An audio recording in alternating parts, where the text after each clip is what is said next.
Bienvenue dans le podcast des leaders holistiques. Je suis Christophe, ingénieur, artiste holistique.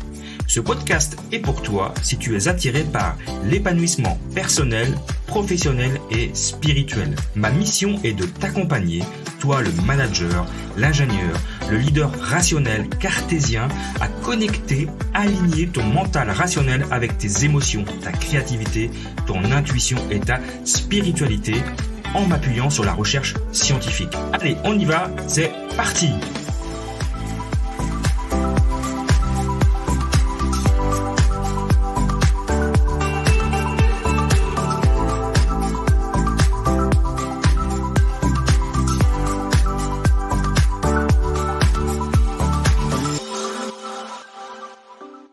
Bienvenue dans ce nouvel épisode du podcast Leadership Holistique et aujourd'hui, je vais partager avec toi un moment un peu étrange que j'ai vécu et qui n'est pas seulement que étrange, c'était assez dramatique, mais voilà, je vais partager le côté étrange de la chose. Voilà.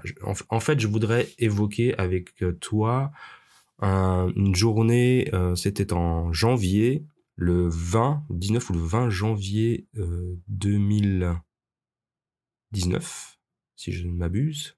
Je partais skier avec mes enfants, avec deux de mes enfants. Je crois que le grand n'était pas là, mais il y avait les deux plus petits.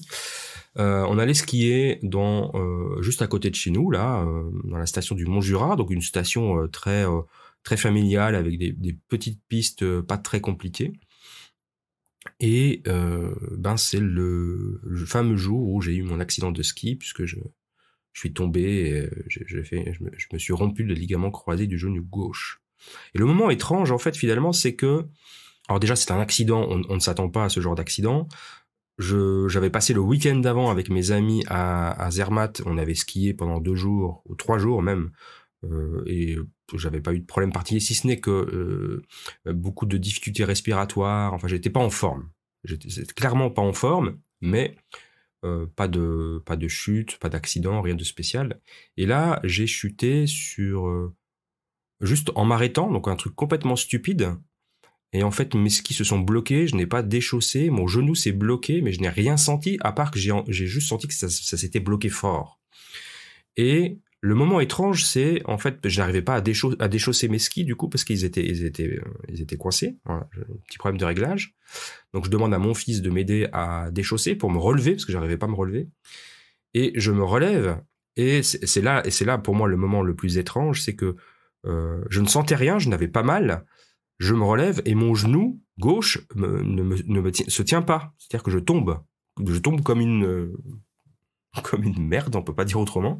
Je tombe sans comprendre ce qui m'arrive parce que j'avais pas de douleur et je réessaye une deuxième fois.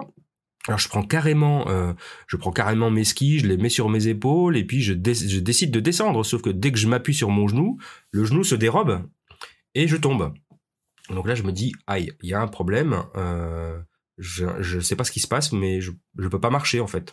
Je peux pas me tenir debout sur mon genou gauche. Et c'était vraiment un moment très étrange parce que je ne comprenais pas ce qui se passait. Je n'avais pas mal.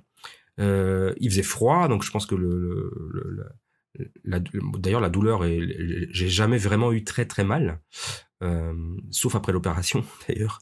Donc le moment étrange, c'était vraiment de se lever et de voir ce genou se dérober et du coup de tomber, de chuter sans savoir pourquoi.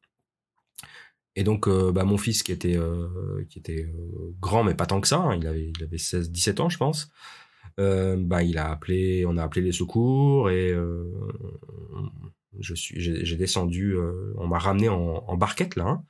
Donc ça, c'est le deuxième moment très étrange, c'est qu'on perd le contrôle complètement de son corps.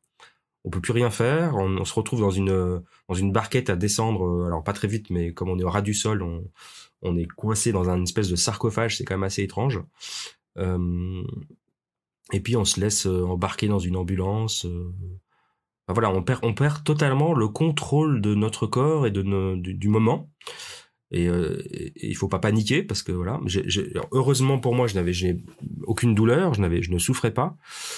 Mais bon, c'était plus difficile parce que je devais laisser les enfants.